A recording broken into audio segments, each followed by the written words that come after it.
नमस्कार विद्यार्थी मित्रांनो, आज आपण करणार आहोत 7 मार्च 2026च्या करंट अफेअर। ही व्हिडिओ तुम्हाला सर्व परीक्षांसाठी उपयुक्त ठरणार, तर शेवटपर्यंत नक्कीच राहा। हे तुम्हाला व्हिडिओ फार गरजेची पडणार। चला सुरू करूया। महाराष्ट्राचा आर्थिक संकल्प 2026 ते 27 वर्ष। महाराष्ट्राच्या इतिहासात प्रथमच मुख्यमंत्र्यांनी स्वतः अर्थसंकल्प सादर केला आहे। कोणी? मुख्यमंत्री स्वतःहून, है ना। आणि अर्थसंकल्प सादर करणारे मुख्यमंत्री कोण आहेत? मुख्यमंत्री देवेंद्र फडणवीस। हा दिसून राहिला आहे ना, महाराष्ट्रात अर्थसंकल्प 2026 ते 27 $5 ट्रिलियन अर्थव्यवस्था जाणार। राज्यांचे विजन डॉक्युमेंट तयार केले आहे। प्रादेशिक संतुलन विकासासाठी 4 प्रमुख स्तंभ ठेवले आहे। किती प्रमुख? 4 प्रमुख। 4 केंद्राखाली 16 उपकेंद्र ठरवले आहे। 16 उपकेंद्र ठरले आहेत 4 केंद्राखाली, है ना। हा अर्थसंकल्प विकासाच्या 4 स्तंभावर आधारलेला आहे। प्रगतिशील विकास हा प्रश्न येऊ शकतो, शाश्वत विकास, सुशासन विकास व सर्वसमावेशन विकास हा प्रश्न एलिमिनेशन मेथड टाइप असा येऊ शकतो, म्हणून याला थोडा डिटेलमध्ये अभ्यास करा।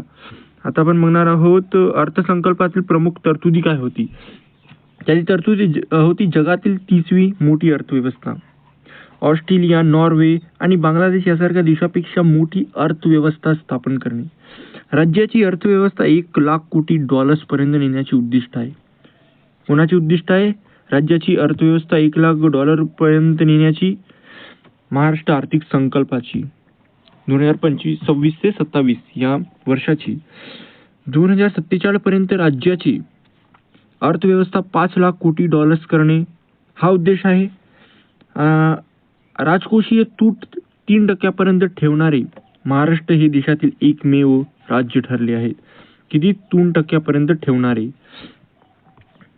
एम्स नागपूरच्या धर्तीवर महाराष्ट्र सार्वजनिक आरोग्य संस्था स्थापन करण्यात येणार आहे। कुठे? एम्स नागपूरच्या धर्तीवर।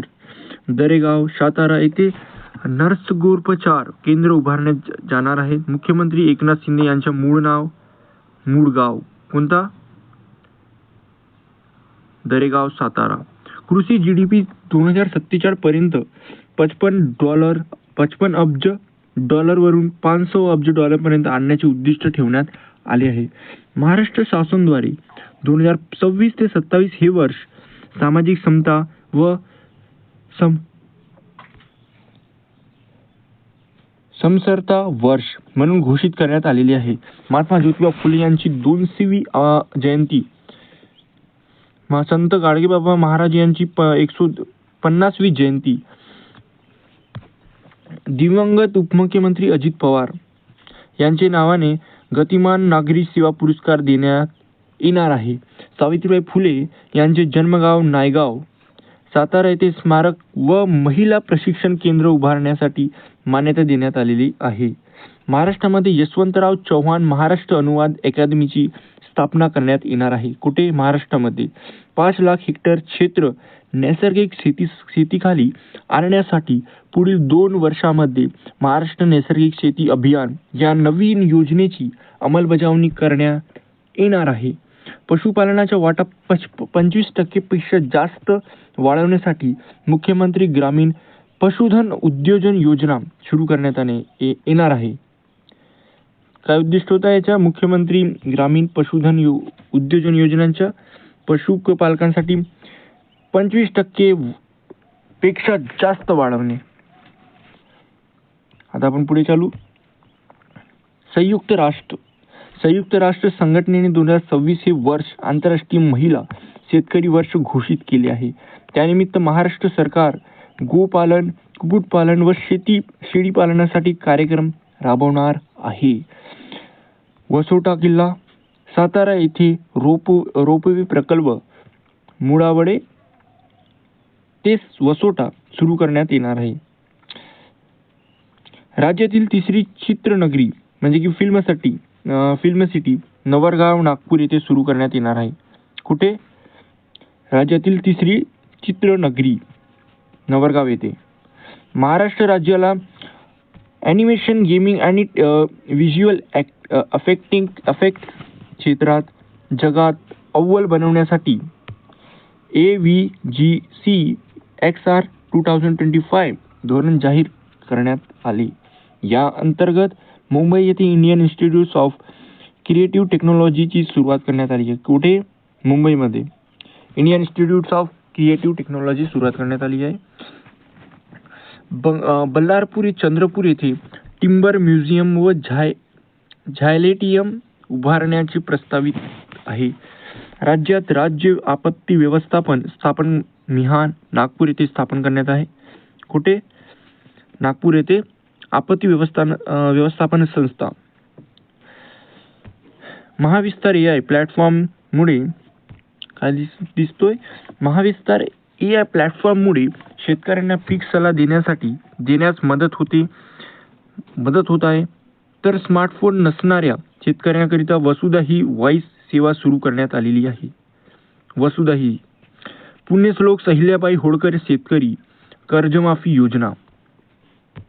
ही योजना काय सांगतो ते बघूया आता. 30 सप्टेंबर 2025 पर्यंत पीक थकीत असणाऱ्या शेतकऱ्यांना 2 लाख रुपये पर्यंत कर्जमाफ देण्यात आली आहे. कर्जाची परतफेड करणाऱ्या शेतकऱ्यांना 50,000 रुपयांपर्यंत प्रोत्साहनपर लाभ मिळणार आहे.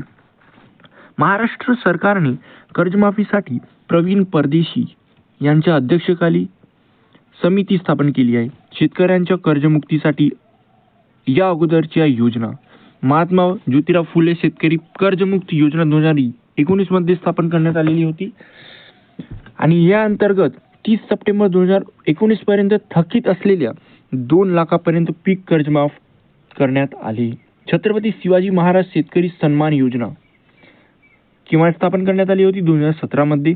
या अंतर्गत शेतकऱ्यांचे 1.5 लाख रुपयांचे थकीत कर्ज माफ करण्यात आले होते 2017 मध्ये. आणि महाराष्ट्र अर्थसंकल्प कलम 202 अंतर्गत महाराष्ट्राचा पहिला अर्थसंकल्प शेषराव वानखेडे यांनी मांडला. कोणी मांडला? शेषराव वानखेडे.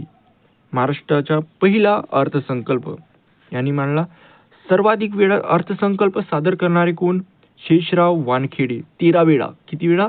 13 वेळा. दिवंगत उपमुख्यमंत्री अजित पवार यांनी 11 वेळा महाराष्ट्राचा अर्थसंकल्प सादर केला. किती वेळा? 11 वेळा. लेकिन त्यातून सर्वाधिक वेळा अर्थसंकल्प कोणी सादर केला? शेषराव वानखेडे यांनी 13 वेळा. शून्याधारित अर्थसंकल्प सादर करणारे देशातील पहिले राज्य महाराष्ट्र ठरले 1986 मध्ये. फलनिष्पत्ती अर्थसंकल्प सादर करणारे पहिले राज्य महाराष्ट्र आहे 2007 ते 2008 पर्यंत. महत्वाचे वनलाईन बघू आता. कर्नाटक हे 16 वर्षाखालील व आंध्र प्रदेश हे 13 वर्षाखालील मुलांना समाज माध्यम वापरास बंदी घालणारे देशातील पहिले राज्य ठरले आहे. धर्मांतर रोखण्यासाठी महाराष्ट्र सरकारने धर्मांतर विरोधी विधेयकाला मंजुरी दिली आहे. बार्बीच्या पहिल्या ड्रीम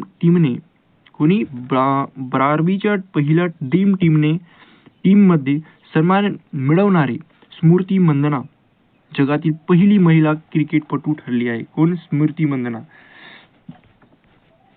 आपली सुद्धा फेवरेट आहे क्रिकेट महिला टीम मधून क्रिकेट स्मृती मंदना. आता आपण बघणार आहोत महत्वाचे सराव प्रश्न. 16 वर्षाखालील मुलांना काय म्हणत आहे? 16 वर्षावरील मुलांना समाज माध्यम वापरास बंदी घालणारे देशातील पहिले राज्य कोणते? तर आपलं उत्तर येणार कर्नाटक. बार्बीच्या पहिल्या ड्रीम टीममध्ये सन्मान मिळवणारी स्मृती मंदना ही जगातील कितवी महिला क्रिकेटपटू ठरली? पहिली. नुकतेच कोणत्या राज्य सरकारने धर्मांतर विरोधी विधेयकाला मंजुरी दिली आहे? महाराष्ट्र. महाराष्ट्र ही जगातील कितवी मोठी अर्थव्यवस्था आहे? 30वी. पुण्यश्लोक अहिल्याबाई होळकर शेतकरी कर्जमाफी योजनेअंतर्गत 30 सप्टेंबर 2025 पर्यंत पीक थकीत असणाऱ्या शेतकऱ्यांना किती रुपयांच्या कर्जमाफ देण्यात आली आहे? तर आपलं उत्तर येणार 2 लाख. 2 लाख. आता तुम्ही नवीन असाल तर शेअर करा, सबस्क्राईब करा आणि लाईक सुद्धा करा आणि आपल्या मित्रांना सुद्धा क्वेश्चन करा की हा करंट अफेअर आलेला होता आज. तसं मिळूया दुसऱ्या व्हिडिओमध्ये. धन्यवाद.